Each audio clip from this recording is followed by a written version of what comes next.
ድህነታችን የተከናወነው ርግማን የጠፋልን ሞት ድል የተነሳልን መቃብር የተወገደበት ዲያብሎስ የታሰረበት በክርስቶስ መከራ ስለሆነ ይህንን ማሰብ የክርስትና የመጨረሻውም የመጀመሪያውም የሕይወት ዓላማ ነው። ክርስቲያኖች ኑሯችን የክርስቶስን ደመ መስቀል ማኅተመ መስቀል ትምህርተ መስቀል ፍቅረ መስቀል ይዘን ነው የምንኖረው። ሕማሙን ማሰብ ሃይማኖታችን ነው። ሕማሙን ማሰብ ድህነታችን ነው። ሕማሙን ማሰብ ምልክታችን ነው። እግዚአብሔር እንደሚወደን እርግጠኞች የምንሆነው ምን እንዳደረገልን ስናውቅ ነው። በሁሉ የሚፈርደውን ጌታ እሱን ፈረዱበት። ሰውን ሁሉ ከኃጢአት ማሰሪያ የሚፈታውን እሱን አሰሩት። ልጄ ኃጢአትህ ተሰረየችልህ፣ ተነስና አልጋህን ተሸክመ ሄድ፣ ልጄ ኃጢአትህ ተሰረየችልሽ፣ በነፃ ሂጂ ያለ ኃጣንን ከኃጢአት ማሰሪያ ሲፈታ የነበረውን እሱን ግን በገመድ አሰሩት። የማይሞተው ሞተ፣ ሙታንን ያድናቸው ዘንድ ሞተ፣ ሞትን ይሽረው ዘንድ ሞተ። እንደገና ወደ ኦሪት ተመለስን፣ ወደ ጨለማው ሄድን ማለት አይደለም።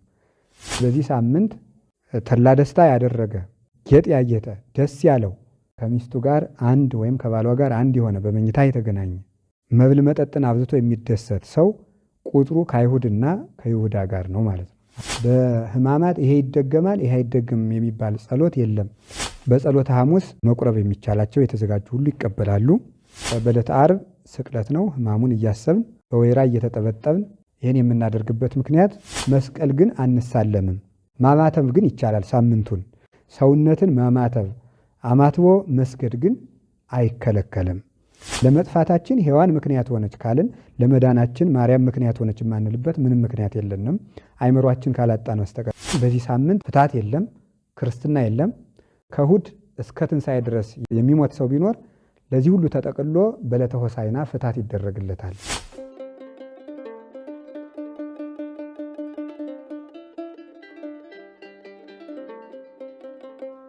በስመ አብ ወወልድ ወመንፈስ ቅዱስ አሐዱ አምላክ። በስመ አብ ወወልድ ወመንፈስ ቅዱስ አሐዱ አምላክ። በስመ አብ ወወልድ ወመንፈስ ቅዱስ አሐዱ አምላክ። ይትባረክ እግዚአብሔር ዘሰመየ ሕማማተ ወልዱ ክብረ ወስብሐተ። የልጁን የጌታችን የመድኃኒታችን የኢየሱስ ክርስቶስን ሕማሙን ሞቱን ለእኛ ክብር ልዕልና አድርጎ የሰጠ እግዚአብሔር አብ ሕይወቱ እግዚአብሔር መንፈስ ቅዱስ ለእኛ ብሎ የተሰቀለ የዓለም ሁሉ መድኃኒት የሚሆን ጌታችን መድኃኒታችን ኢየሱስ ክርስቶስ በአንድነቱ በሦስትነቱ ላለ ክብሩ እስከ ዘላለሙ የተመሰገነ ይሁን። የጌታችን የመድኃኒታችን የኢየሱስ ክርስቶስ ክቡራን ቤተሰቦቹ የምትሆኑ የቅድስት ቤተ ክርስቲያን ልጆች ሁሉ በጌታችን በመድኃኒታችን በኢየሱስ ክርስቶስ ሰላም እንደምንሰነበታችሁ ሰላም እግዚአብሔር ከእናንተ ጋር ይሁን። የእግዚአብሔር ኢየሱስ ክርስቶስ ቸርነቱ ይቅርታው ምሕረቱ በሁላችን ላይ ጸንቶ ይኑር።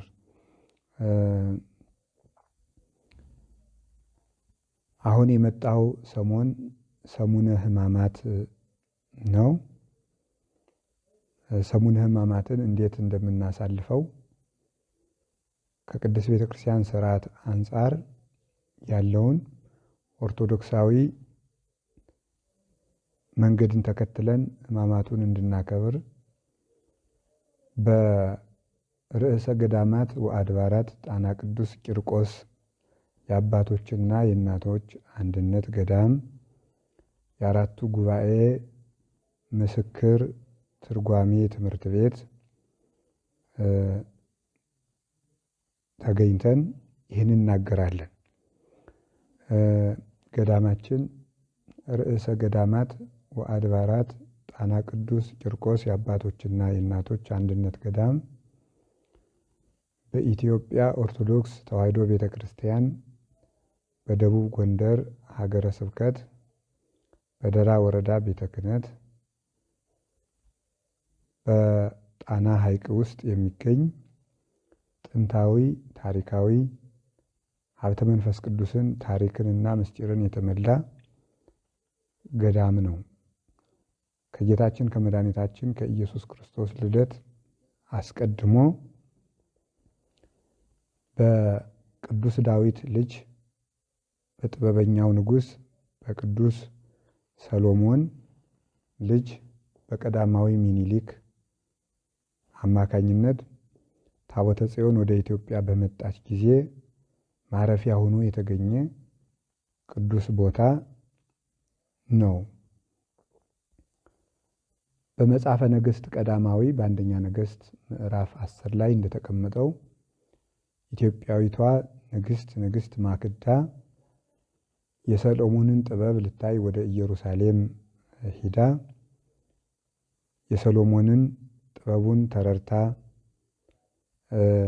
እግዚአብሔርን አመስግና ቀዳማዊ ሚኒሊክን ጸንሳ ተመልሳለች። ከዚህ በኋላ ልጁ ከተወለደ በኋላ ወደ ኢየሩሳሌም ተመልሶ ሄዶ ከአባቱ ንግስናን ተቀብሎ ታቦተ ጽዮንን 12000 የሚሆኑ ሌዋውያንን የበኩር ልጆችን ጨምሮ መጥቶ ኢትዮጵያ ውስጥ ሕገ ኦሪትን 10 ቃላትን ሕገ እግዚአብሔርንና ታቦተ ጽዮንን ይዞልን መጥቷል። ህዳር 21 ቀን ታቦተ ጽዮን ከኢየሩሳሌም ተነስታ እዚህ ገብታለች። በታሪክ አባቶቻችን እንዳስረዱን ማለት ነው። ከዚያን ጊዜ ጀምሮ በብሉይ ኪዳን ለ900 ዓመታት ያህል በአራቱ የጽዮን መናብርት በመርጡለ ጽዮን፣ በሳፍ ጽዮን፣ በተድባበ ጽዮንና በአክሱም ጽዮን በእነዚህ 40ቱ መናብርተ ጽዮን በሚባሉት በአራቱ መስዋዕተ ኦሪት ሲሰዋ ቆይቷል። ዛሬ መርጡለ ማርያም፣ ተድባበ ማርያም፣ አክሱም ጽዮንና ሳፍ ጽዮን ደብረ ሳይል ሳፍ ጽዮን የሚባለው ደግሞ ጣና ቅዱስ ቂርቆስ ገዳም ማለት ነው። እነዚህ አራቱ የጽዮን መናብርት ይባላሉ። በኢትዮጵያ ንጉሠ ነገሥት በተገኘ ጊዜ እነዚህ ተገኝተው ቀብተው የእነዚህ አስተዳዳሪዎች ያነግሱታል፣ ይመርቁታል፣ ይባርኩታል። መንግስትህን ያጽናልህ፣ ሕያው አበነጋሲ ሺህ ዓመት ያንግስህ ብለው ባርከውት ጠላት እየጠፋለት ፍርድ እየተጠነቀቀለት አይምሮ እየቀና ሀገራችን ኢትዮጵያን በአምልኮተ እግዚአብሔር አቅንተው ሲያስተዳድሯት ኑረዋል አባቶቻችን ነገስታት። ንጉሱ በሚነግስ ጊዜ የመርጡለ ማርያሙ አስተዳዳሪ ልብሰ መንግስት ያለብሰዋል። የተድባበ ማርያሙ በትረ መንግስት ይሰጠዋል። የጣና ቂርቆሱ አስተዳዳሪ ደግሞ እሱ ሄዶ ሊቀ ካህናት ነው። የሊቀ ካህናትነት ማዕረግ ነው ያለው። ንጉሱን ቅባ መንግስት ቀብቶ ሳሙኤል ሳኦልን እንደቀባው ያነክሰዋል። የአክሱም ጽዮኑ ዘውድ ያቀዳጀዋል። እንዲህ አድርጎ የኢትዮጵያ መንግስት ጸንቶ ይኖራል። ስለዚህ ታቦተ ጽዮን ካረፈችባቸው መስዋዕተ ኦሪት ከተሰዋበት ሕገ እግዚአብሔር ከተነገረበት አምልኮተ እግዚአብሔር በብሉይ ኪዳን ከተጠበቀበት ከአራቱ ቦታዎች አንዱ ነው።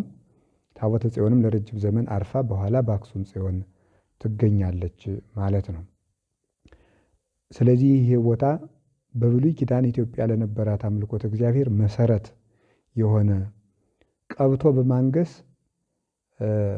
እስከ አጼ ኃይለ ሥላሴ የመጀመሪያው ህገ መንግስት በ1923 ዘመናዊ ህገ መንግስት የሚባለው ከመቀረጹ በፊት ኢትዮጵያ በፍትህ ስጋዊ በፍትህ መንፈሳዊ ተተዳደር በነበረበት ጊዜ የኢትዮጵያን ስርዓተ መንግስት ስርዓተ ክህነት ጠብቆ የኖረ እንደ ሃይማኖት እንደ ክርስትና ብቻ ሳይሆን እንደ ሀገር የኢትዮጵያ እናቷ እምብርቷ መመኪያዋና አክሊሏ የሆነ ቦታ ነው።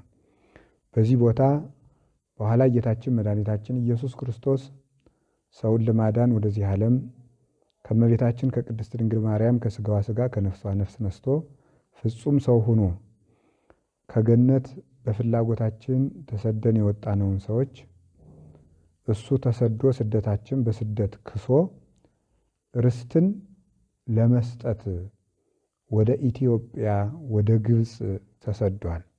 የግብጹን ኢሳይያስ ወናሁ ይወርድ እግዚአብሔር ውስተ ምድረ ግብጽ ተጽዕኖ ዲበ ደመና ቀሊል ብሎ ትንቢተ ኢሳይያስ ምዕራፍ 19 ላይ ተናግሯል። እነሆ እግዚአብሔር በፈጣን ደመና ተጭኖ ወደ ግብጽ ይወርዳል ብሏል። ደመና ፈጣን ደመና የተባለች እመቤታችን ናት። ደመናሰ ቀሊል አንቲ ይላል አባ ጊዮርጊስ። ፈጣን ደመና ግን አንቺ ነሽ ይላል። ለረድኤት ለእግዚአብሔር ለመታዘዝ ለንጽህና ለቅድስና ፈጣን ናት። ኃጥአን ዳተኞች ይባላሉ። ሰውን ለመርዳት ደግሞ የሰውን ችግር ለመረዳት በቃና ዘገሊላም እንዳየናት ፈጣን ናት። ፈጥና የሰውን ችግር ትረዳለች። ከዚህ የተነሳ ፈጣን ደመና ትባላለች። ደመናነቷ የሕይወት ዝናብ ክርስቶስን ይዛ ስለመጣች ነው። ስለዚህ በእሷ ጀርባ ታዝሎ ስለሚወርድ እግዚአብሔር በደመና ተጭኖ ወደ ግብፅ ይወርዳል ብሎ ተናግሯል። ኢትዮጵያ እንደሚሰደድ ደግሞ የኢትዮጵያ አይጻዳተ ኢትዮጵያ ይደነግጻ፣ የኢትዮጵያ ድንኳኖች ይጨነቃሉ ብሎ ዕንባቆም ትንቢተ ዕንባቆም ምዕራፍ 3 ላይ ይህንን አስተምሮናል። ስለዚህ በግብፅ እንደተሰደደ በትውፊት አባቶች በታሪክም እንደጻፉልን ኢትዮጵያ እመቤታችን ተሰዳ የኢትዮጵያ ገዳማትን በደብረ ዳሞ፣ በአክሱም፣ በዋልድባ፣ በዝቋላ፣ በደብረ ሊባኖስ፣ በአሰቦት በእነዚህ ሁሉ እየተዟዟረች ኢትዮጵያን ባርካለች። ገዳም ከመሆናቸው አስቀድሞ በኋላ የቅዱሳን መንደር እንደሚሆን እግዚአብሔር ባወቀ ይህን ስላወቀ እናቱ አዝላው ኢትዮጵያን በሙሉ ባርኳል። ከዚያ በኋላ እዚህ በመጨረሻው የስደቷ ፍጻሜ ጊዜ 3 ወር ከ10 ቀን 100 ቀናትን በርዕሰ ገዳማት ወአድባራት ጣና ቅዱስ ቂርቆስ ገዳም ጌታ ከእናቱ ጋር አሳልፏል። ከጌታችን ከመድኃኒታችን ከኢየሱስ ክርስቶስ ዕድሜ ይህ ቦታ 100 ቀን ይደርሰዋል ማለት ነው። ክርስቶስ 100 ቀናትን በዚህ አሳልፎ በእግሩ ተዘዋውሮ ባርኮ ቀድሶ ገዳሙን ሄዷል። ከእመቤታችን ጋር ጌታ በስደት በመጣ ጊዜ በዚህ የነበረው ሊቀ ካህናት አንሳ ኃይለከ ወናድኅነነ፣ ኃይልህን አንሳ ወደዚህ ዓለም መጥተህንም አድነን የሚለውን የዳዊትን መዝሙር ሲተረጉም አግኝቶታል። ኃይል የተባለ ወልደ እግዚአብሔር ነው። እስመ ክርስቶስ ኃይለ እግዚአብሔር ውእቱ ብሎ ቅዱስ ጳውሎስ አንደኛ ቆሮንቶስ ምዕራፍ 1 ላይ እንደነገረን ክርስቶስ የእግዚአብሔር ኃይል ነው እንዳለ ኃይል የሰው ታላቅነቱ በኃይሉ ይታወቃል። የእግዚአብሔር አብ የእግዚአብሔር መንፈስ ቅዱስ ኃይላቸውም በወልድ ታውቋልና የእግዚአብሔር ኃይል ይባላልና ኃይልህን አንሳ እኛንም አድነን ማለት ልጅህን ላክ ከመከራ ታደገን ማለት ነው። ይህን ሲጸልይ አግኝቶት መጥቶ ተርጉሞ አስተምሮት የታመመ ልጅ ነበረው ፈውሶት በደሴቱ ዙሪያ የነበሩት ሰዎች ሁሉ በእልልታ ተቀብለው እመቤታችን 100 ቀናትን አስተናግደዋታል። በኋላ ሄሮድስ መሞቱ ሲታወቅ መልአኩ ቅዱስ ገብርኤል በነገራቸው መሰረት ተነሱና ወደ ኢየሩሳሌም ተመለሱ፣ እሷንም በደመና ጫናት የሚል ቃል ለቅዱስ ገብርኤል ከእግዚአብሔር ሲነገረው ጸአና በደመና ጫናት የሚል ቃል ስለተሰማ በዚህ ባሕሩም ጣና ጸአና ተብሏል ማለት ነው። ጸአነ ጫነ፣ ጸአን ጫን፣ ጸአኖሙ ጫናቸው፣ ጸአና ጫናት ማለት ነውና ለሴት አንቀጽ ሲነገር ይጠብቃል ማለት ነው። በዚህ ጸአና የሚለው በተለምዶ ሰው ጣና ብሎት በኋላ አማርኛ እየሰፋ ሲሄድ ከግዙ ጣና የሚል ስም ይዞ ቀርቷል ማለት ነው። እና ይህንን ወደ ኢየሩሳሌም ስትደርስ ይህን ቃል ስትሰማ የዚች ሀገር ሰዎች እግዚአብሔርን ይፈራሉ። እንደውም አሻግራ ስታይ ያቺ ኢያሪኮን ትመስለኛለች፣ ይቺ ኤፍራታን ትመስለኛለች እያለች ስለተናገረች ዛሬም ገበሬው ሁሉ በጣና ዙሪያ ኤፍራታ፣ ኢያሪኮ እያለ የሚጠራቸው ገበሬው ሳይቀር የሚያውቃቸው ቦታዎች አሉ። እና በዚች ሀገር ሰዎች ፈሪሃ እግዚአብሔር ያላቸው ናቸው። በዚህ ልኑር ብላ ስትናገር ወደ ኢየሩሳሌም ተመልሼ ሙቼ ተሰቅዬ ዓለምን አድናለሁ ብሎ ስለተናገረ ለአንቺ ግን ይችን ሀገር ከወደድሻት የአስራት የፍቅር የአንድነት ቦታ ትሁንሽ ብዬ ለአስራት ለልጅነት እሰጥሻለሁ ብሎ ቃል ስለገባላት ኢትዮጵያ የእመቤታችን የአስራት ሀገሯ እኛ የፍቅር ልጆቿ እሷም የፍቅር እናታችን እንድትሆን ለኛ የሰጠን እኛንም ለሷ ባደራ የሰጠ እዚህ ቦታ ጣና ቅዱስ ቂርቆስ ነው ማለት ነው። ኢትዮጵያውያን ይህ የሚገባን ነን። ስለምን እስራኤል ያላደረጉልን እኛ አድርገናል። እነሱ አይተው ያላመኑትን እኛ አይተን ተቀብለን አምልኮቱን እየፈጸምን እንኖራለን፣ በብሉይ ኪዳንም በአዲስ ኪዳንም። ከዚህ የተነሳ ኢትዮጵያ የእመቤታችን የፍቅር የአንድነት ሀገር ትባላለች። ይህን ቃል ኪዳን ያገኘችው ጣና ቅዱስ ቂርቆስ ነው። ከዚህ በኋላ እመቤታችን በአፋር በኩል አድርጋ በኤርትራ አድርጋ በደብረ ቁስቋም ገብታ እስክንድሪያ ውስጥ ወደ ኢየሩሳሌም ተመልሳለች ማለት ነው። በዚህ ምክንያት ጣና ቂርቆስ የኢትዮጵያ እናት ነው። የታሪክ እናት፣ የእመቤታችን ፍቅር መነሻ ነው። በኋላ በቅዱስ አትናቴዎስ አማካኝነት በአራተኛው ክፍለ ዘመን የቅዱስ ቂርቆስ ታቦት ገብቶ በዚህ የነበረውን ረሃብ፣ ችግር፣ ቸነፈር፣ ሕማም፣ ደዌ ሁሉ አጥፍቶ ከመከራው በቃል ኪዳኑ ከእግዚአብሔር አማልዶ ስለታደጋቸው ጣና ቂርቆስ የሚለውን ስም አግኝቷል። ቅዱስ ያሬድ በአክሱም ከተማ ሙራደ ቃል በሚባለው ቦታ ዜማን ከሰማይ ሂዶ ቀርቶ አውርዶ ዜማውን አክሱም ጽዮን ከታቦተ ጽዮን ፊት ከመንበሩ ቁሞ ከምድር አንድ ክንድ አፈፍ ብሎ ቁሞ ታቦተ ጽዮንን ካመሰገነ ዜማውን ዘሞ ሱባኤ ገብቶ ጌታችን ኢየሱስ ክርስቶስ ዜማውን በአየር ላይ ተገልጦ ከሰማይ የወረደ መሆኑን መስክሮለት በአፄ ገብረ መስቀል ፊት እንሰብክ ወልዶ መድህነ እንሰብክ ወልዶ መድህነ ተቀዳሚ ተከታይ የሌለው መድኃኒት የሚሆን ልጁን እንሰብካለን ብሎ ዘሞ ዜማውን ካስመሰከረ በኋላ ከጻድቁ ከአቡነ አረጋዊ ጋር መጥቶ ጣና ቂርቆስም አስተምሮበታል፣ ተቀምጦበታል። ቀለም በጥብጦ በእጁ ድጓ ጽፏል። ቀለም የበጠበጠባቸው ድንጋዮች፣ ካባው፣ መስቀሉ ሁሉ በርዕሰ ገዳማት ወአድባራት ጣና ቅዱስ ቂርቆስ ገዳም ይገኛል። ጠፍቶ ከሄደበት ሀገር ከፈረንሳይ በ2006 ዓመተ ምህረት ብፁዕ ወቅዱስ አቡነ ማትያስ ርዕሰ ሊቃነ ጳጳሳት ዘኢትዮጵያ ወዕጨጌ ዘመንበረ ተክለ ሃይማኖት ሊቀ ጳጳስ ዘአክሱም በተገኙበት መስቀሉ ተመልሶ ወደ ማረፊያው ቦታ አርፏል። ዛሬም የቅዱስ ያሬድ ካባው፣ መስቀሉ፣ ድጓው፣ ቀለም የበጠበጠባቸው ድንጋዮች በዚህ ይገኛሉ። አቡነ ሰላማ ከሳቴ ብርሃንም በአክሱም አስተምረው በጣና ቂርቆስም መጥተው አስተምረዋል።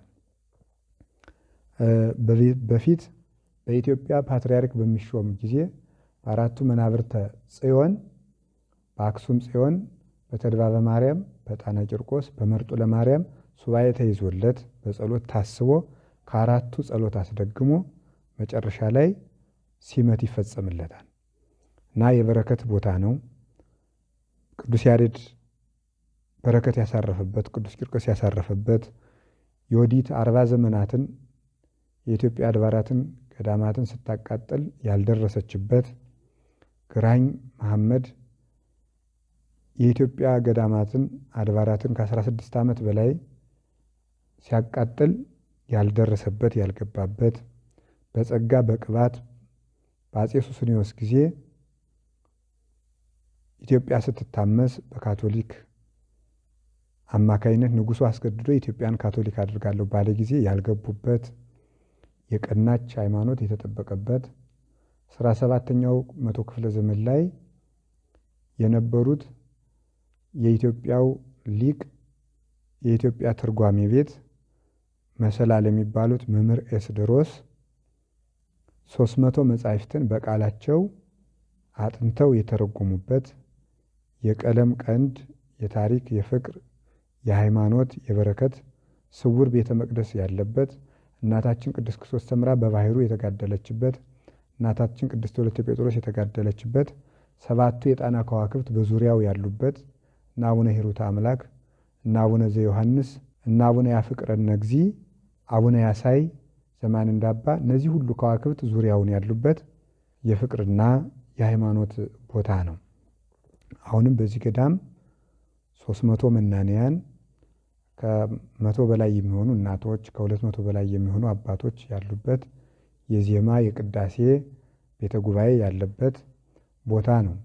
በ2014 ዓመተ ምህረት ደግሞ በርዕሰ ገዳማት ወአድባራት ጣና ቅዱስ ቂርቆስ የአራቱ ጉባኤያተ መጻሕፍት የትርጓሜ ምስክር ቤት በጠቅላይ ቤተ ክህነት ፈቃድ፣ በሀገረ ስብከት ፈቃድ ሊቃውንተ ቤተ ክርስቲያን፣ ሊቃነ ጳጳሳት፣ ምእመናን በተገኙበት ሰኔ 19 2014 ዓመተ ምህረት የቤተ ጉባኤው ምስረታ ተካሂዶ በሐምሌ 29 ቀን ደቀ መዛሙርት የመግቢያ ፈተና ተፈትነው መስከረም 21 ቀን ጉባኤ ተጀምሮ አሁን 18 የብሉይ ኪዳን ደቀ መዛሙርት፣ 8 የሊቃውንት ደቀ መዛሙርት፣ 36 የሐዲስ ኪዳን ደቀ መዛሙርት እየተማሩ ይገኛሉ። እነዚህም ብሉይ ኪዳንን 6 ዓመት፣ ሐዲስ ኪዳንን 5 ዓመት፣ መጻሕፍተ ሊቃውንትን 6 ዓመት ተምረው ያጠናቅቃሉ።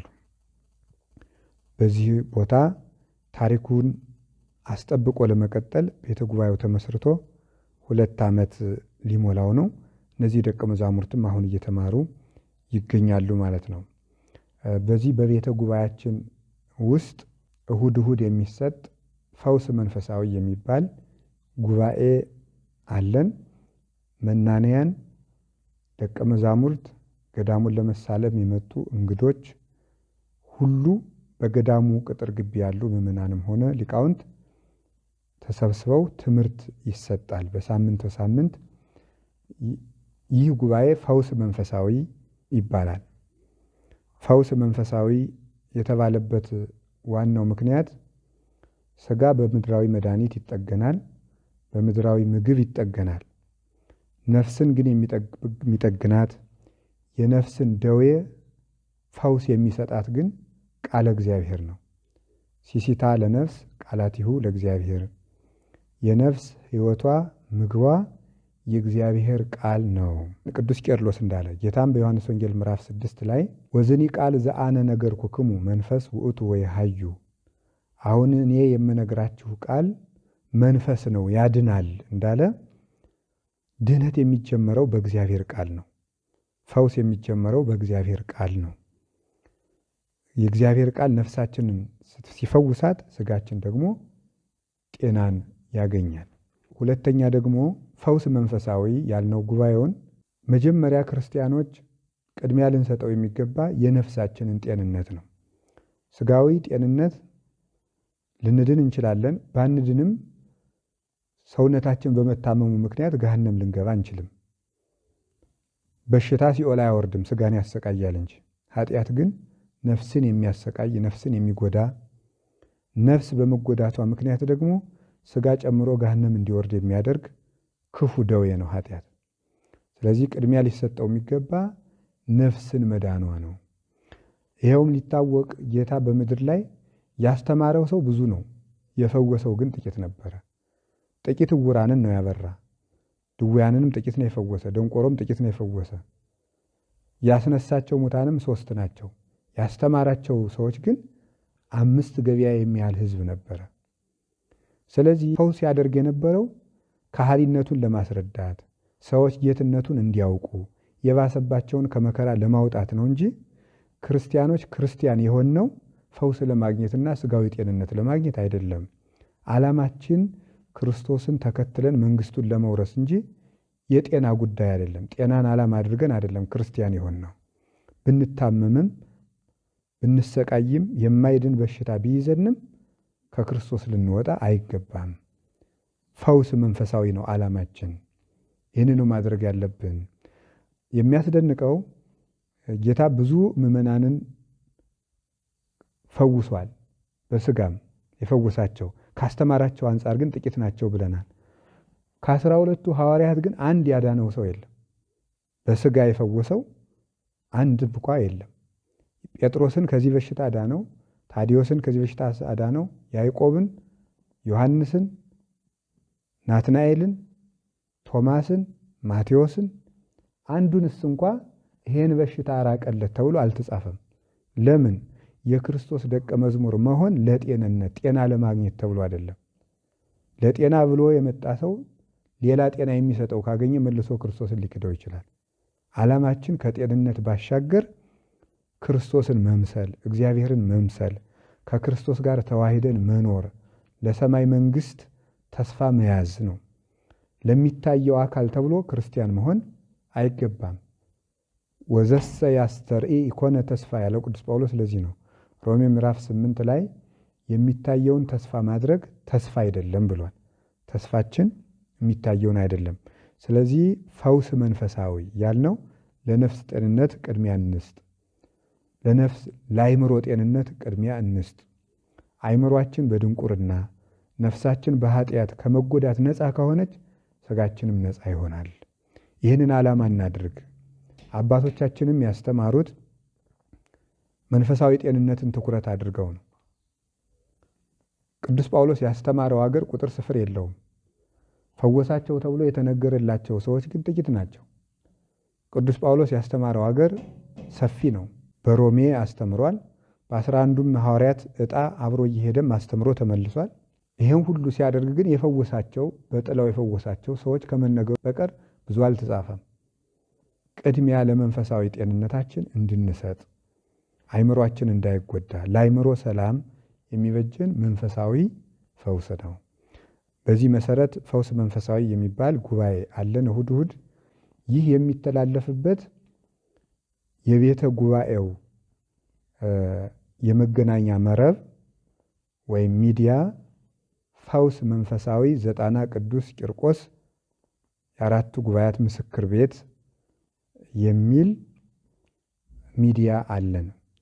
ይህ ምዕመናንን ለማስተማር መምህር ባልደረሰበት ያሉ ምዕመናንን ትምህርት ለማድረስ ፈውስ መንፈሳዊ ለመስጠት አይምሯቸውን ለመጠበቅ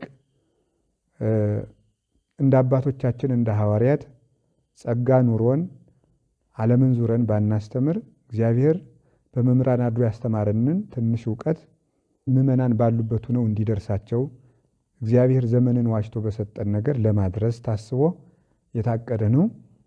ሁላችሁም በዚህ እየተገኛችሁ ትምህርት እንድትማሩ እንድትከታተሉ መልእክት እናስተላልፋለን። ከዚያ ውጭ ያሉት ፈውስ መንፈሳዊ ዘጣና ቅዱስ ቂርቆስ የሚባለው ሚዲያ የቤተ ጉባኤው ሚዲያ ነው። የቤተ ጉባኤው የመገናኛ መረብ ነው። ከ130,000 በላይ ተከታዮች እንዳሉን እንነግራችኋለን። ከዚህ ውጭ ያሉት በስማችን የተከፈቱት ሁሉ የኛ አለመሆናችን ሁሉም ምዕመናን እንዲያውቀው እንፈልጋለን። የኔም የግሌ ሚዲያም የለኝም። የቤተ ጉባኤው የተቋሙ ሀገረ ስብከት የሚመራው ቤተክርስቲያን የምታስተዳድረው ትልቅ ተቋም ነው። የተቋሙ እንጂ የግሌ አይደለም። የደቀ መዛሙርቱ ገንዘብ ነው። የገዳሙ ንብረት ነው። የቤተክርስቲያን ገንዘብ ነው ሚዲያው። የኔ ሚዲያ እስከ ዛሬ ድረስ አባ ገብረ ኪዳን የሚባል ሚዲያም የለኝም። የአባ ገብረ ኪዳን ልጆች የሚል ሚዲያም እንደተከፈተ ልጆች ነግረውኛል። ይሄም የለም። በየትኛውም መገናኛ መረብ ይሄ ብቻ የቤተ ጉባኤው ሚዲያ ነው። ይሄን አውቃችሁ ምዕመናን ሁላችሁ እንድትከታተሉ የእግዚአብሔርን ቃል ይደርስ ዘንድ የድርሻችሁንም እንድትወጡ በእግዚአብሔር ስም በቤተ ጉባኤው ስም እናስተላልፋለን። ይህ የኔም የደቀ መዛሙርትም የተቋምም የቤተ ጉባኤውም መልእክት ነው። ከዚህ ቀጥሎ ሰሙነ ሕማማትን እንዴት እንደምናስፍ በዚሁ እንነጋገራለን ማለት ነው። ሰሙነ ሕማማት የሚለው ሕማም ማለት ስቃይ፣ መከራ፣ ህመም ማለት ነው እና ሰሙነ ሕማማት የሚባለው የጌታችን የመድኃኒታችን ኢየሱስ ክርስቶስን ለሰው ብሎ የተቀበላቸውን ሕማማቱን ስቃዩን የምናስብበት ጊዜ ነው።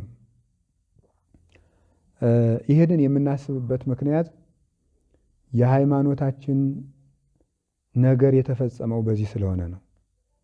ድህነታችን የተከናወነው፣ ርግማን የጠፋልን፣ ሞት ድል የተነሳልን፣ መቃብር የተወገደበት፣ ዲያብሎስ የታሰረበት በክርስቶስ መከራ ስለሆነ ይህንን ማሰብ የክርስትና የመጨረሻውም የመጀመሪያውም የሕይወት ዓላማ ነው። መመኪያችን ራሱ የክርስቶስ መከራ ሞት ነው። ማኅተማችንም የክርስቶስ መከራ ነው።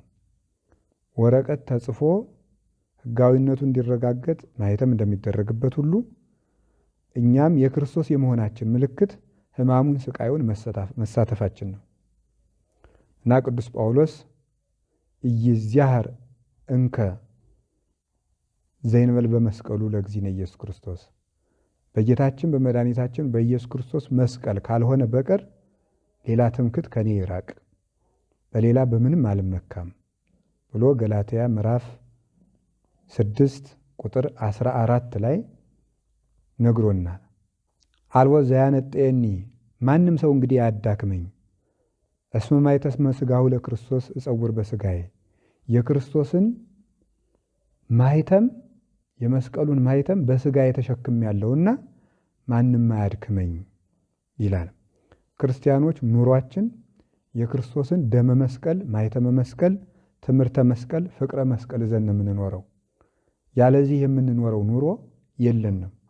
ኑሯችን ለክርስቶስ ሞት ነው። ሕይወታችን ለክርስቶስ ሞት ነው። ብንመነኩስ የክርስቶስን ሞት ለማሰብ ነው። ያገቡ ሰዎች ቢያገቡም የክርስቶስን ሞት ለማሰብ ነው። የተጠመቅነው የክርስቶስን ሞት ለማሰብ ነው።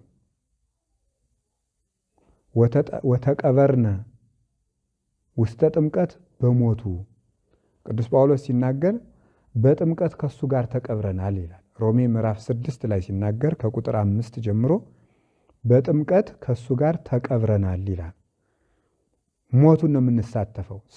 ስንጠመቅ ካህኑ ወደ ታች ወደ ውሃው ጥልቅ ሲያደርገን ክርስቶስ ሞተ ተቀበረ ነው። ሲነሳ ደግሞ ብቅ ስንል ደግሞ ከክርስቶስ ጋር እንነሳለን። ስንጠመቅም ሞቱን ነው የምንሳተፈው። ክርስትና ስንነሳ ስንቆርብም ሞቱን ነው የምንሳተፈው። ወሶበ ትበልዑ ወለዝንቱ ትገብሩ ተስካሬ ይሄን ስጋ ይሄን ደም ስትበሉ መታሰቢያዬን ታደርጋላችሁ ብሏል። እምንቆርበው ሞቱን ለማሰብ ለኔ ብለህ ተሰቅለህ ስጋህን ቆርሰ ሰጠኸኝ፣ ለኔ ብለህ ተሰቅለህ ደምህን አፍሰ ሰጠኸኝ፣ እኔን ልታጠግበኝ አንተ ተራብክልኝ ብለን ሕማሙን ለማሰብ ነው የምንቆርበው። ወዲህ ስጋው ደግሞ ሕይወት ስለሚሰጠን፣ ወዲህ ደግሞ ሞቱን ማሰብ የፍቅር ምልክት ስለሆነ ነው። ስለዚህ ሃይማኖታችን ነው። ሕማሙን ማሰብ ሃይማኖታችን ነው፣ እምነታችን ነው። ሕማሙን ማሰብ ድህነታችን ነው። ሕማሙን ማሰብ ምልክታችን ነው። የክርስቶስ የሆኑ ሰዎች በክርስቶስ ሕማም ነው የሚታወቁት፣ በክርስቶስ ሞት ነው የሚታወቁት፣ በክርስቶስ ስቃይ ነው የሚታሰቡት እና ቅዱስ ጳውሎስ ወዘልፈ ንጸውር ሞቶ ለክርስቶስ በሥጋነ ይላል። ሁለተኛ ቆሮንቶስ ምዕራፍ 5 ላይ ሲናገር የክርስቶስን ሞት ዘወትር በሥጋችን ተሸክመን እንዞራለን ይላል። ስለምንድን ነው ስንለው ቅዱስ ጳውሎስ እስመ ፍቅረ ክርስቶስ ያገብረን ናጥብ ውስተ ዝንቱ ህሉና ክርስቶስን መውደዳችን በዚህ ህሊና ጨክነን እንድንኖር ያደርገናል፣ መከራ እንድንቀበል ያደርገናል። ስለዚህ ሕማሙን የምናስበው መከራ እየተቀበልን ነው። ያ ደግሞ የፍቅር ምልክት ነው። አንድ የድነት ምልክት ነው። ሁለተኛ ሃይማኖት ነው። እሱ ጋር መሞት ነው ለኛ ያደረገውን ሶስተኛ ፍቅር ነው። ዛ ይእቲ ስብሐት ፍቅር እምእግዚአብሔር ይታስየስል እሷ ከእግዚአብሔር የማትለይ እኛን ከእግዚአብሔር የማትነጥል ፍቅር ይችናት ይላል። ምንድናት?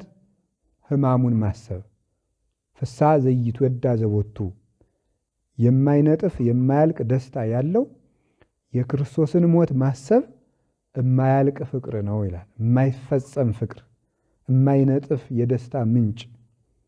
ክርስቶስ ቤተክርስቲያን መስቀል ላይ ቤተክርስቲያንን መስርቷታል። ደስታን አፍልቋል። ደሙ ሲፈስ ለእኛ ደስታ ፈልቆልናል፣ ድህነት ፈልቆልናል፣ ሕይወት ፈልቆልናል፣ ነፃነት ፈልቆልናል፣ ዘላለማዊ ሕይወት ፈልቆልናል እና ከእግዚአብሔር የማትለይ ፍቅር ይችን ማሰብ ነው። ሰው ከእግዚአብሔር መለየት ካልፈለገ የክርስቶስን ሞቱን መርሳት የለበትም። የክርስቶስ ሞት ፊት ለፊቱ የሚታየው ሰው አይሰርቅም፣ አይመነዝርም፣ አይዋሽም፣ ጣዖት አያመልክም፣ ስጋውን ወስኖ ገቶ መያዝ ይቻለዋል። ፍቅር በጎ ነገር ያሰራል። ጌታዬ ይህን ሁሉ ብሎ ይህን ሁሉ ነገር የክርስቶስን ፍቅር ማሰብ በመከራ ጊዜ ያስታግሳል። ጌታዬ እንኳን ለማይጠቀምበት እከብር አይል ክቡር እነግስ አይል ንጉሥ እኔን ለማዳን ይህን ሁሉ መከራ ተቀብሏል። ኃጢአት ሳይኖርበት እኔስ ሲገባኝ ኃጢአት ሲኖርብኝ በዚያውም ላይ ድህነት ላገኝበት ነው ብሎ ትዕግስትን ለመያዝም ይጠቅማል። ተፋቅሮ በሁሉ ያስተኤግስ ፍቅር በሁሉ ያስታግሳል ያለ ቅዱስ ጳውሎስ ይህንን ነው። ሁለተኛ ቆሮንቶስ ምዕራፍ 13 ላይ ሲናገር ፍቅር በሁሉ ያስታግሳል፣ ተፋቅሮ በሁሉ ያስተኤግስ ያስታግሳል። ፍቅር ያስታግሳል። የክርስቶስን ፍቅር ስናየው እኛም ዘመዶቻችን እንችላለን፣ ባይድ እንችላለን፣ ጠላቶቻችን እንወዳለን፣ ባልንጀሮቻችን እንታገሰዋለን። ይህን እንድናደርግ ሁሉ የሚያስችለን ሕማሙን ለማሰብ ነው እና በነቢያትና በሐዋርያት መሰረት ላይ የታነጸች ኤፌሶን ምዕራፍ 2 ቁጥር 20 ላይ እንደተነገረ የማዕዘኗ ራስ ክርስቶስ የሆነላት የተሰናዳች በማሕሌተ መላእክት የምትታጀብ እናታችን ቅድስት ቤተ ክርስቲያን የተሰናዳችው ቤተ ክርስቲያን ሕማሙን እንዳንረሳ በዓመት በዓመት ሕማሙን እንድናስብ 5ቱን ቀን የምታደርገን ከፍቅሩ እንዳንነጠል ፍቅሩን እንዳንረሳ ሕማሙም ድህነትን ያደረገልን ስለሆነ የምናምንበትም ስለሆነ ይህንን እንድናስብ ብላ ነው ቤተ ክርስቲያን። ስናስብም እግዚአብሔር ወደዚህ ዓለም የወረደበትን ምክንያት ማሰብ ይገባናል። ለእኛ የተደረገው ውለታ ማሰብ ይገባናል። እግዚአብሔር እንደሚወደን እርግጠኞች የምንሆነው ምን እንዳደረገልን ስናውቅ ነው እና ሕማሙ የክርስቶስን ውለታ የምናስብበት ጊዜ ነው። የእስክንድርያው ሊቀ ጳጳስ ቅዱስ እለእስክንድሮስ ሃይማኖተ አበው ምዕራፍ 16 ከቁጥር 1 ጀምሮ ሲናገር እንዲህ ብሎ ይናገራል። ምንት አጻቆ ለእግዚአብሔር ቃል ይረድ ውስተ ምድር። የእግዚአብሔር አቃላዊ ቃል ወደዚህ ምድር ወርዶ ይመጣ ዘንድ ያተጋው ምንድን ነው?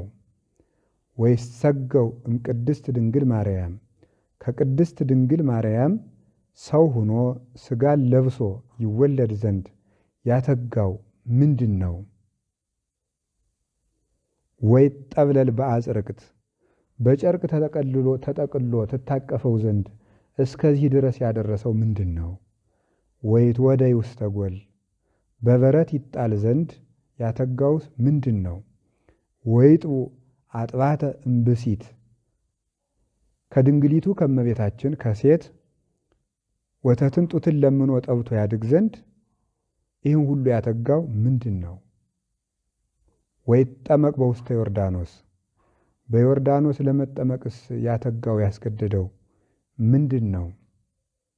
ወይትቃጸቦ ጲላጦስ አላዊ ሕግን የሚተላለፍ ጲላጦስ ይቀጻጸብበት ዘንድ ይሰድበው ዘንድ ያተጋው ምንድን ነው?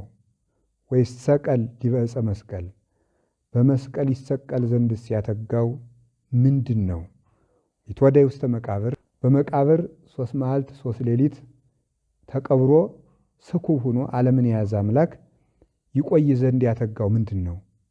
ወይትነሳ በሳልስት ዕለቱን ልነሳ ሳይልስ በ3ኛው ቀን ሞትን ድል አድርጎ ይነሳ ዘንድ ያተጋው ምንድን ነው ብሎ ይጠይቅና አኮኑ ከመያንስ አነ ለለማሰነ ጠፍተን ሙተን የነበርነውን እኛን ለማንሳት አይደለምን ብሎ ይናገራል። ይህን ሁሉ መከራ የተቀበለው እኛን የጠፋነውን ለመፈለግ የወደቅነውን ለማንሳት ነው። ያንን ለማሰብ ሰሞኑን ሕማማቱን እናስባለን፣ የተደረገልንን ውለታ። ይህንንም ስናስብ ራሳችን ገተን ወስነን ነው።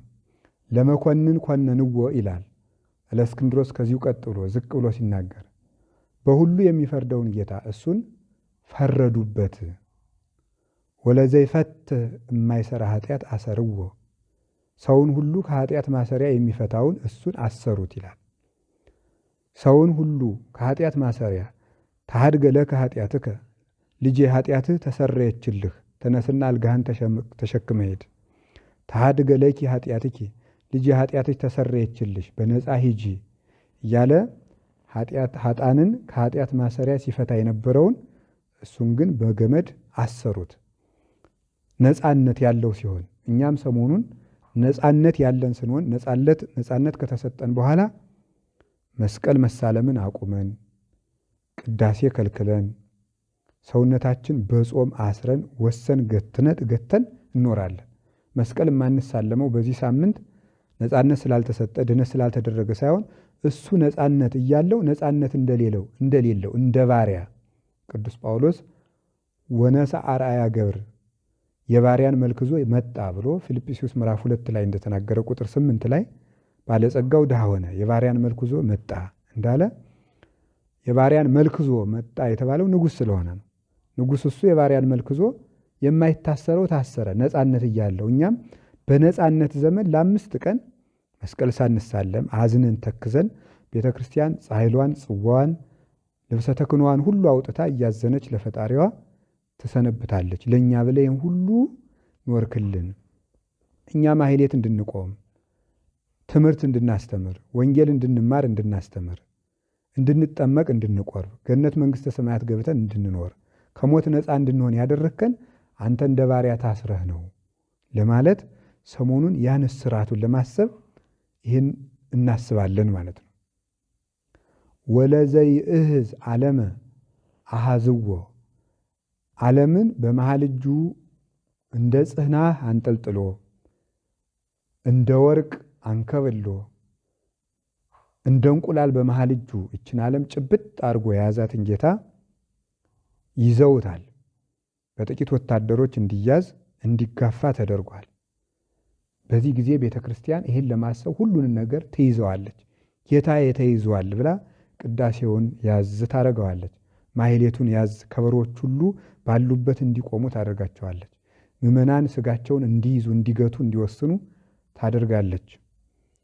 እስከ 13 ሰዓት ድረስ እስከ ምሽት 1 ሰዓት ድረስ ምዕመናን እንዲጾሙ እንዲጸልዩ እንዲያዙኑ እንዲተክዙ ታደርጋለች። ቅዱስ ጳውሎስ አንደኛ ቆሮንቶስ ምዕራፍ 11 ላይ ለመኮነነ ርዕሰነ ሚተኮነነ በራሳችን ላይ ብንፈርድ ባልተፈረደብንም ነበር እንዳለ ምዕመናን ሰሞኑን በራሳቸው ላይ እንዲፈርዱ ስጋቸውን እንዲገስጹ ጌታም በማቴዎስ ወንጌል ምዕራፍ 11 ላይ ዘአፈቅራ ለነፍሱ ለይግድፋ ሰውነቱን የሚወዳት ሰው ካለ ይጣላት ብሏል።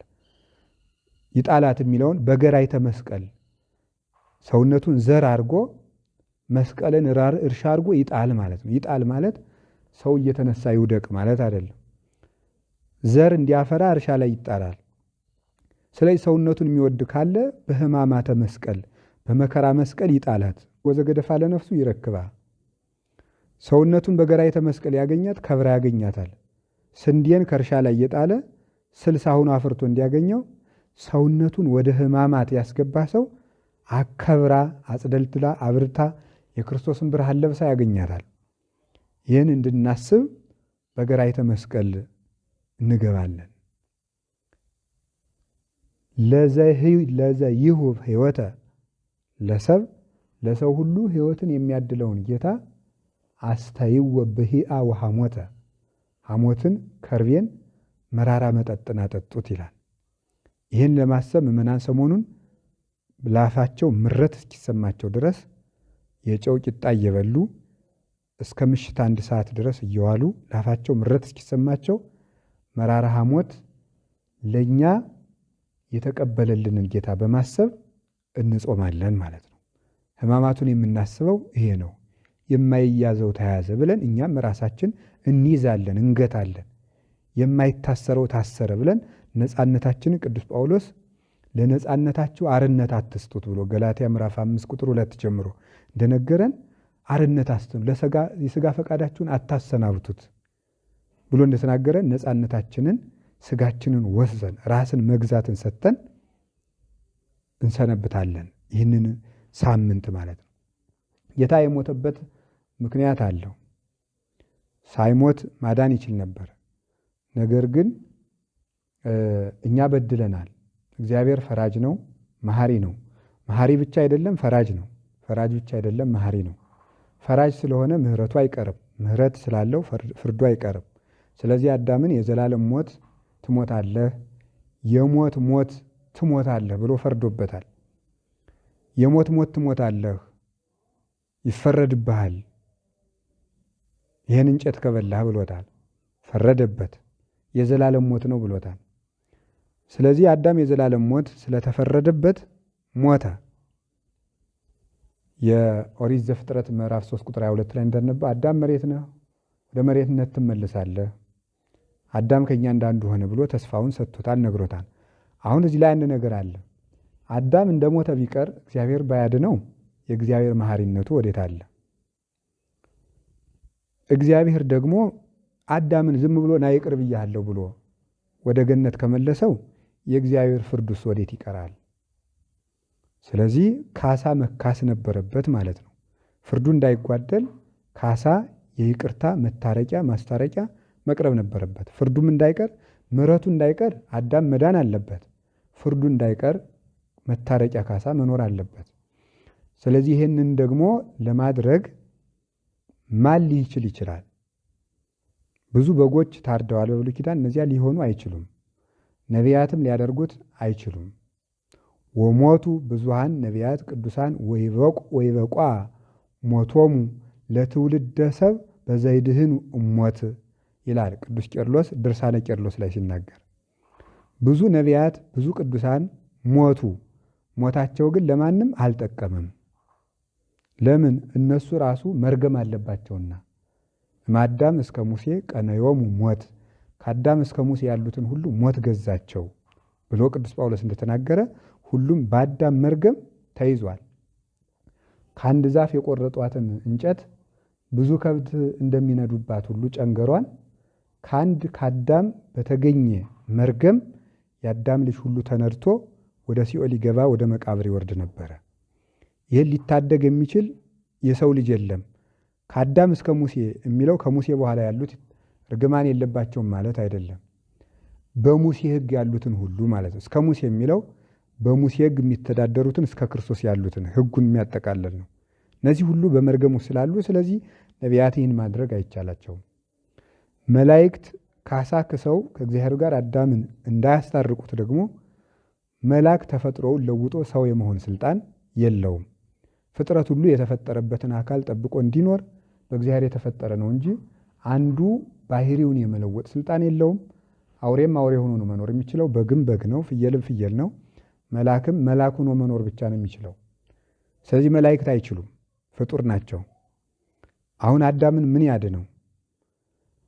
ስለዚህ የሚያድነው ሁሉን የሚችል ነው የሚያስፈልገው። ያ ደግሞ እግዚአብሔር ብቻ ነው። እግዚአብሔር ባለበት ሆኖ እንዳይምረን ደግሞ ካሳ መቅረብ አለበት። ፍርዱ መጣስ የለበትም። ካሳውን እግዚአብሔር እዚያው ሆኖ እንዳይክስ ደግሞ የበደለ አካል የሰው አካል ነው። ስለዚህ ካሳው በሰው አካል መቅረብ ነበረበት። ስለዚህ እግዚአብሔር የእኛን ሥጋ ለብሶ መጣ። ስለዚህ ነው ቅዱስ ለእስክንድሮስ ምንታ ጻቆ ለእግዚአብሔር ቃል ይረድ ውስተ ምድር፣ የእግዚአብሔር ቃል ወደ ምድር ወርዶ ይመጣ ዘንድ ሥጋን የመልበስ ፈቃድ ወይስ ፍቅር ወይስ ውዴታ ወይስ ግዴታ ወይስ ምን ጠቀም ብሎ ነው የተባለው? እኛን ለማዳን ነው። ካሳ መቅረብ ያለበት በሰው አካል ስለነበረ ክርስቶስ የሰውን አካል አድርጎ የሰውን ባህሪ አድርጎ ከሰው ተወልዶ የሰውን ባህሪ ተዋሂዶ በሰው አካል ካሳውን ማቅረብ ነበረበት። ያንን ለማድረግ ክርስቶስ ሊቀ ካህናት ሆኖ መጣ። እንደ ጌትነቱ ከአባቱ ጋር ያለ ንጉሥ ነው። ከሰማይ መንበሩ ሳይነጠል የመጣ ስለሆነ ወነበረ በየማነ እበዩ ዘበሰማያት እንዳለ ቅዱስ ጳውሎስ ዕብራውያን ምዕራፍ 1 ቁጥር 3 ላይ ከንግስናው ሳይነጠል የፀሐይ ብርሃን ወይም ጸዳል ከላይ ከክበቡ ሳይነጠል ወደ ምድር እንደሚወርደው ክንድ ከትከሻ ሳይነጠል ወደ ምድር እንደሚወርደው ሁሉ የአብ ክንዱ የአብ ጸዳል የክብሩ ነጸብራቅ ብሎ ቅዱስ ጳውሎስ የጠራው ኢየሱስ ክርስቶስ ከሰማይ መንበሩ ሳይጎድል ወደዚህ መጥቶ ከመቤታችን ተጸነሰ። አካላችንን ለበሰ፣ ተዋህደ፣ ባህሪ ያደረገው። ለምን? ሰው ስለበደለ ሰው ካሳ ማቅረብ ስለነበረበት፣ ሌሎቹ ሰዎች ደግሞ ነቢያት ደግሞ ዕዳ ስላለባቸው ማቅረብ ስለማይችሉ ዕዳ የሌለበት ክርስቶስ ከንጽሕት ድንግል ከመቤታችን ሥጋ ለብሶ በሰው አካል ካሳውን አቅርቦ ራሱ ታረቀን ማለት ነው። በዚህም በሕማማተ ሥጋሁ ቤዘወነ ብለን እንድናመሰግነው በመጻሕፍተ ኪዳን በትምህርተ ኅቡዓት እንደገለጠልን ሕማማትን ሲቀበል ካሳውን አቀረበ። ዲያብሎስ አትብላ የተባለውን በለስ አዳም ስለበላ አዳምን ይከሰው ነበረ። ስለዚህ የአዳም ክስ እንዲርቅለት ክርስቶስ አበሳ ሳይኖርበት በደል ሳይኖርበት ተከሰሰ ማለት ነው። ክሳችን በክሱ አራቀልን።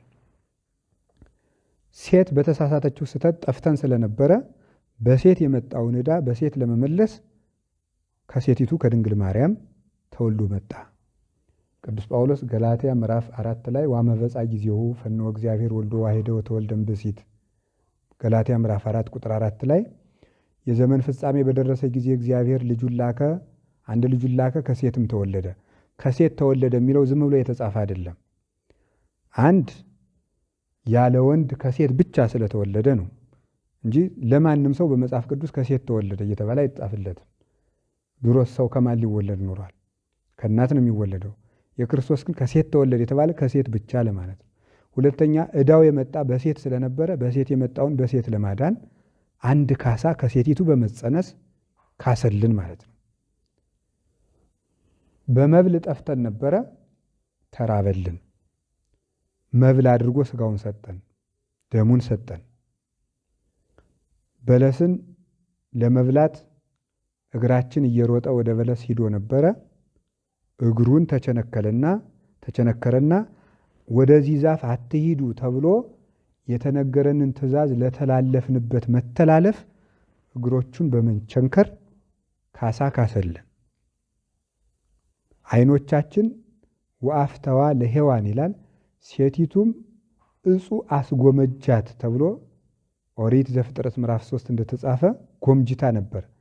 በዚያ ደግሞ ክርስቶስ ዓይኖቹ ደም ለብሰው ግርማ አይሁድን እያየ በጲላጦስ ፊት ቆሞ አይሁድ እያስፈራሩት በዓይኖቹ የአይሁድን ድንፋታ እያየ ካሳ ክሶልናል። በለስን ቆርጠን በለስ በልተን ነበርና እጃችን በድሏል። ለእጃችን ካሳ እጆቹን ተቸነከረልን። አንደበታችን ተሳስቶ ነበረ፣ ዋሽተን ነበረ። ሔዋንም እባብ አሳሳተችን ብላለች። እባብን ማሸነፍ ግን ትችል ነበር፣ መሞገት ትችል ነበር። በለስ ተበልቶ አምላክ አይኮንም ተብሎ ብሎ መመለስ ስትችል አምናታለች፣ ይህን ተሳስታለች። ኋላ ግን እባብ አሳሳተችን ብላለች። በአንደበታችን ስተን ስለነበረ በአንደበታችን መራራ ሐሞትን ጠጣልን። እሱ ይህን መራራ ሐሞት በመጠጣቱ በለስን ለበላንበት አፍ ካሳ ካሰ፣ ለሆዳችንም ካሳ ካሰ። መራራ ሞትን አስቀራልን፣ ለእኛ ጣዕመ መንግሥተ ሰማያትን ሰጠን። በሆዳችን በለስን በልተን ክፉ አስበን ኃጢአት ሰልጥኖብን ነበር። እሾህ ይብቀልብህ እንደተባል ኦሪት ዘፍጥረት ምዕራፍ 3 ቁጥር 17 ላይ ሶከ ወአሜከላ ለይብቁልከ፣ እሾህና አሜከላ ይብቀልብህ፣ ርግምተ ትኩን ምድር በእንቲአከ፣ ምድር በአንተ ምክንያት የተረገመች ትሁን ተብሎ ተረግሞ ነበር። ምድር የተባለ ሰውነታችን ነው። በሰውነታችን ተረግመን ስለነበረ በሆዳችን የበደልነውን በደል ደረቱን ተቸነከረልን። እሾህ ይብቀልብህ የሚል እርግማን ስለነበረብን ያን እርግማን ለማስወገድ ደግሞ የሾህ ጉንጉን አክሊለ ሦክ የሾህ ዘውድ ተሰርቶ በራሱ ላይ ደፋ። እሱ የሾህ አክሊል ሲደፋ ከኛ ላይ የኃጢአት የእርግማን የሞት እሾህ ተነቅሎ ከኛ ጠፋልን ማለት ነው። ከዚህ በኋላ ሞት ነበረብን። የማይሞተው ሞተ ዘኢይመውት ሞተ ከመ ይስዓሮ ለሞት ሞተ ከመ ያሕዮሙ ለሕሙማን ብሎ ቅዱስ ዲዮስቆሮስ በቅዳሴው እንደተናገረ የማይሞተው ሞተ፣ ሙታንን ያድናቸው ዘንድ ሞተ፣ ሞትን ይሽረው ዘንድ ሞተ። ሞት ከኛ ርስት ነበረው። የሞት ርስቱ ኃጢአት ነው። የኃጢአት ደመወዙ ሞት ነው እንዳለ ቅዱስ ጳውሎስ ሮሜ 6 ላይ የኃጢአት ደመወዙ ሞት ነው። ስለዚህ የኃጢአታችን ደመወዝ ሞት ነበረብን። ሞት ግን ከክርስቶስ ርስት የለውም፣ ኃጢአት የለበትምና ሞት ወደሌለበት ወደ እሱ በቀረበ ጊዜ ሞት በመሸነፍ ተያዘ። ቅዱስ ጳውሎስ አይቴ ቀኖትከ ሞት ሞት ሆይ መውጊያ ወዴት አለ እንዳለ የሞትን መውጊያ አሸነፈልን። የማይሞተው ሲሞት ሞት በሚገባን በእኛ ላይ የሰለጠነው ያ ሞት ከእኛ ተነቅሎ ዕዳ የለብንም። አሁን ከዚህ በኋላ የማይሞተው ስለሞተ እኛ የኃጢአት ደመወዝ ስለነበረብን መሞት ነበረብን። እሱ ግን ሞት ሳይኖርበት ስለሞተ የሞት ዕዳ የሌለበት ሲሞት የሞት ዕዳ ያለብን እኛ ከሞት ነፃ ሆንን ማለት ነው። አሁን ሞት እኛ ላይ ርስት የለውም፣ ዕዳ የለውም፣ ከእኛ ላይ የሚከፈለው ነገር የለውም። ክርስቶስ ከፍሎታልና ራሳችን ወደን ፈቅደን ለኃጢአት ካልተገዛን የሞት ልጆች ካልሆንን በስተቀር ይህንን ለማሰብ ነው ሕማማትን የምናስበው። ይህን ሁሉ ላደረገልን ቦታ ቀን እሁድ ሆሳዕና ይባላል። ሰኞ አንጽሖተ ቤተ መቅደስ ይባላል። ቤተ መቅደስን በጅራፍ ላነጻበት ቀን መታሰቢያ ነው። ማክሰኞ የትምህርት ቀን ይባላል። ጌታ ሰፊ ትምህርት ያስተማረበት ቀን ነው። ረቡዕ ምክረ አይሁድ ነው። አይሁድ የተማከሩበት ነው። ሐሙስ ጸሎተ ሐሙስ ነው። ጌታ አብዝቶ የጸሎተ ሐሙስ ዕለት የጸለየበት ጊዜ ነው። እየሰገደ አባቴ ይቺ ጽዋ ከኔ ትለፍ እያለ የሞት ጽዋ ከኛ እንዲያልፍ እሱ የሞት ጽዋ ከኔ ትለፍ እያለ የማይፈራው ፈርቶ ቅዱስ ሳዊሮስ እንደተናገረ ሶበሰ ይፈራ እግዚእነ ሚታተተ ፍርሃት እምኔነ፣ እሱ ባይፈራ ኑሮ ፍርሃት ከኛ ባራቀልን ነበር። ያ ፍርሃታችን በፍርሃት ካሰልን፣ መሸሻችን በመሸሽ ካሰልን፣ ለቅሷችንን በለቅሶ ካሰልን፣ እየወደቀ እየተነሳ ውድቀታችንን አስወገደ። ከጸጋ ተራቁተን ነበረ፣ እርቃናችንን ከደነ። ተጠምተን ነበር፣ ተጠማው ብሎ ካሰልን። ነፍሳችን በሞት ተቸንክራ ትኖር ነበር፣ ተቸነከረ፣ ተሰቀለልን። ሞትን በመስቀሉ ሰቀለው፣ ዲያብሎስን አጠፋው። ቆላሲስ ምዕራፍ 2 ቁጥር 14 ላይ ወበመስቀሉ ቀተሎ ለጽል፣ በመስቀሉ ጥልን አጠፋ አፈረሰ እንዳለ የጥል ባለቤት የሆነው ዲያብሎስን ጠርቆ ከመንገዱ አስወግዶታል። ከዚህ በኋላ ለልጆቹ በር ከፍቶ መስቀልን ምርኩዝ አድርጎ ሰጥቶን በመስቀሉ ምርኩዝነት ገሃነመ እሳትን እንድንሻገር የሕይወት በር ከፍቶልናል። የንስሐ በር ከፍቶልናል። በፈያታዊ ዘይማን በኩል ይቅርታውን ሰጥቶናል። ቤተ ክርስቲያንን መስርቶልናል። በጦር ተወግቶ ቤተ ክርስቲያንን ሙሽራውን መስርቷታል። ከጎኑ በፈሰሰ ውሃ እንጠመቃለን፣ ከጎኑ በፈሰሰ ደም እንቆርባለን። እንዲህ አድርጎ በጥምቀት በውሃው አጥምቆ በደሙ ቀድሶ አቁርቦ ልጆቹ ገንዘቦቹ አድርጎ ዓለምን ሁሉ ገንዘቡ አደረገ። የጠፋውን አገኘ፣ የዛገውን አጠራ፣ የሞተውን አደነ። ክርስቶስ ለዓለም ድህነትን ሰጠ። ሕማማት የተባለበት ምክንያት ለዚህ ነው። በሕማማተ ሥጋሁ ቤዘወነ ስላለ በሥጋው ሕማም አዳነን። ሕያው ሁኖ ሳለ የማይሞተው ሞተ። ሰው በሥጋው እየተራበ በነፍሱ አይራብ። በሥጋው እየታሰረ ነፍሱ አትታሰርም። አንድ ሰው በእስር ቤት ታስሮ ተወስኖ ነፍሱ ግን በህሊናዋ ሌላ ሀገር ደርሳ ትመጣለች። ስለዚህ ሰው በአንድ ቦታ ተወስኖ በልቡ ግን ያልተወሰነ ይሆናል። ክርስቶስም በሥጋው ሙቷል፣ በመለኮቱ ግን ሕያው ነው። ሞተ በሥጋ ወሐይወ በመንፈስ እንዲህ ቅዱስ ጴጥሮስ አንደኛ ጴጥሮስ ምዕራፍ 3 ቁጥር 17 ላይ ሞተ በሥጋ ሞተ፣ በመለኮት ግን በመንፈስ ግን ሕያው ነው ብሎ እንደተናገረ ሰው በሥጋው አንቀላፍቶ ተኝቶ ነፍሱ ግን ታልማለች። ስለዚህ ሰው በሥጋው ይሞታል፣ በነፍሱ አልሞተም። አንዱ ሰው ራሱ ምውት ሕያው ሆኗል ማለት ነው። ክርስቶስ አንድ አካል ነው፣ ሕያው ነው፣ ሙት ነው። አባቱ ጋር በዘባነ ኪሩብ ይሰለሳል፣ ይቀድሳል። ከዚህ ደግሞ ከኛ ጋር በመቃብር ይቀበራል፣ ይገነዛል። ይህ ሁሉ አደረገ። ይህን ላደረገ ጌታ ሰሞኑን በሕማማት እናስብ። ቅዱስ ሳምንት ናት ይች ሕማማት፣ ቅዱስ ሳምንት፣ ዓለም ነፃ የወጣባት ሳምንት ናት። ይችን ለማሰብ ተድላ ደስታን ትቶ ቅባት መቀባትን፣ ሽቱ መቀባትን፣ ሴቶች እንደሚገባ የሚያጌጡበትን ቀለበታቸውን፣ ወርቃቸውን፣ ሽልማታቸውን ሁሉ ትተው ያጌጠ ልብስ መልበሳችንን ትተን ጌታዬ ለኛ እንደገና ወደ ኦሪት ተመለስን፣ ወደ ጨለማው ሄድን ማለት አይደለም። ይሄ ሁሉ ሳለ ይህን ሁሉ መከራ ተቀበልክ ብለን ሞቴን አስቡ ብሎ ማቴዎስ 26:26 እንደነገረን ሞቱን ለማሰብ ሕማሙን ለማሰብ ፍቅሩን ለማሰብ ቤተ ክርስቲያን ይህን ሁሉ ስታውቅ ታደርገዋለች። ስለዚህ በዚህ ሳምንት ቤተ ክርስቲያን ተድላ ደስታ ያደረገ በዚህ ሰሞን ጌጥ ያጌጠ ደስ ያለው ይሄን ያደረገ ከሚስቱ ጋር አንድ ወይም ከባሏ ጋር አንድ የሆነ በመኝታ የተገናኘ መብል መጠጥን አብዝቶ የሚደሰት ሰው ቁጥሩ ከአይሁድና ከይሁዳ ጋር ነው ማለት ነው። እና ሰሞኑን የክርስቶስን መከራ እያሰብን ቤተ ክርስቲያን ተግቶ በመዋል በማደር ቀንም ሌትም በ24ቱ ሰዓት የሚነበብ ግብረ ሕማማት የሚባል መጽሐፍ አለ ከሊቃውንት የተሰበሰበ።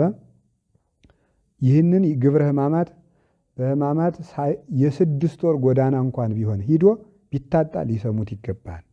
ግብረ ሕማማት ማለት የክርስቶስ የሕማማቱን ስራ የሚናገር መጽሐፍ ማለት ነው።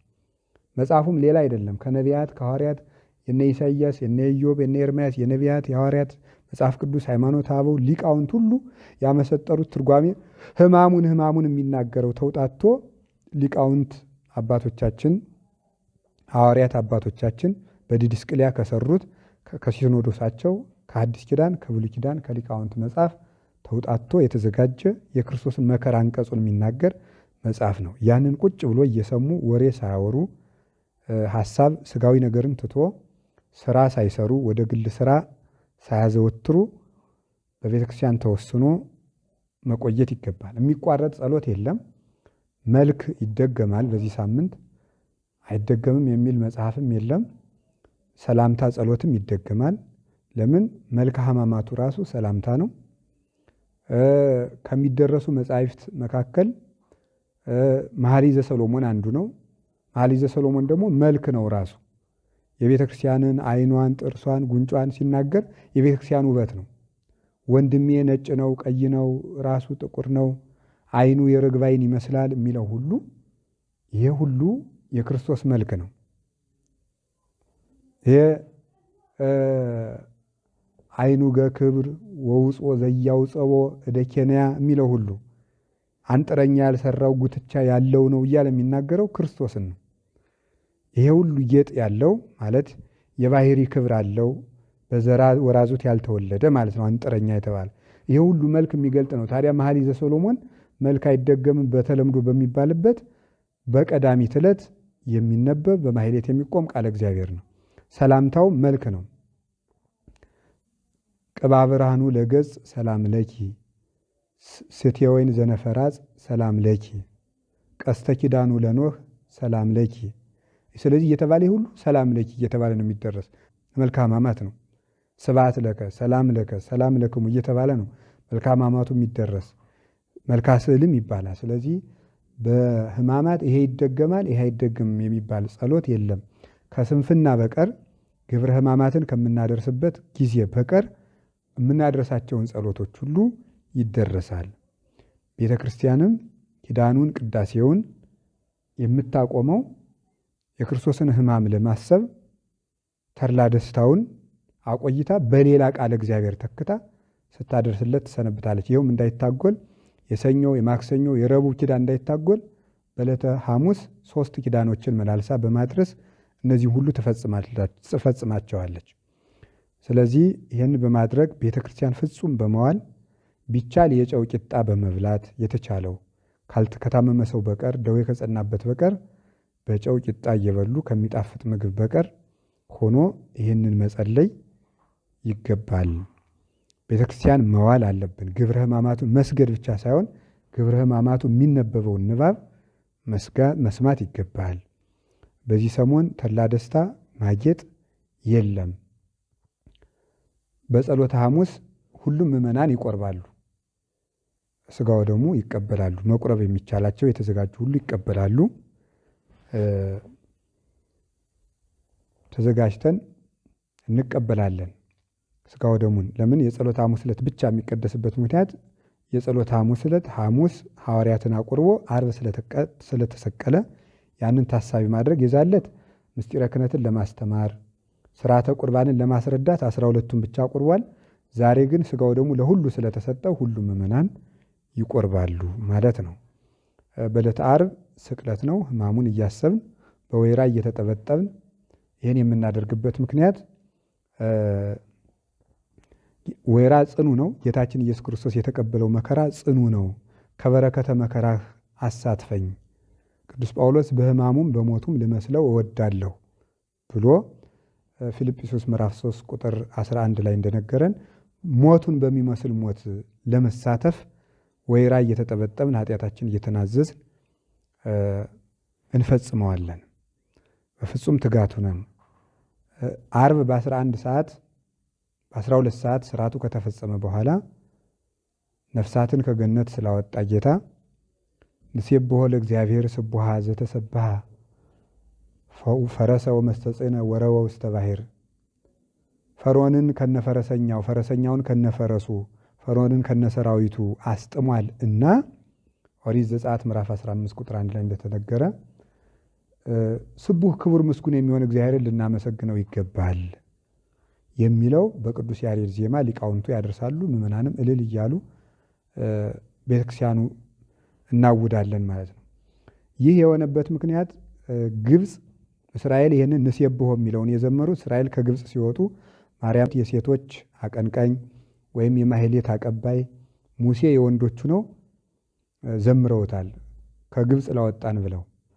ይሄም ደግሞ ምሳሌ ግብፅ የሲኦል ምሳሌ፣ ፈርዖን የዲያብሎስ ምሳሌ፣ ሰራዊቱ ያጋንንት ምሳሌ፣ ባርነት በኃጢአት በሞት በዲያብሎስ ባርነት የመኖራችን ምሳሌ፣ ሙሴ የክርስቶስ ምሳሌ፣ የሙሴ በትር የመስቀል ምሳሌ፣ ባሕር የገሃነም የሲኦል ምሳሌ፣ በጉንበልት መውጣታችን ቆርበን የመውጣታችን ምሳሌ፣ ተሻግረው ማመስገናችን ነፍሳት ከሲኦል ወደ ገነት ተሻግረው ስብሐት ለእግዚአብሔር ለዘአውረሰነ መንግሥቶ ሰማያዊት እያለ አዳም ከነ ልጆቹ ሰማያዊት መንግስቱን ያወረሰን እግዚአብሔር ይክበር ይመስገን እያሉ ጌታ 9 ሰዓት ነፍሱን ከስጋው ለይቶ 11 ሰዓት ነፍሳትን ከሲኦል አውጥቶ ወሆረ ሀበ እለ ሙቄታ ተነብር ነፍሳት ይሆሙ ወሰበከሎሙ ግእዛነ ብሎ ቅዱስ ጴጥሮስ እንደነገረን ወደ ወህኒ ወዳሉት ሂዶ ነፃነትን ሰበከላቸው እንዳለ በአካለ ነፍስ ወርዶ በወህኒ ያሉትን መዋቅተ ገሃነምን የገሃነምን ሰንሰለት ሰብሮ ነፍሳትን አውጥቶ ገነት ስላገባቸው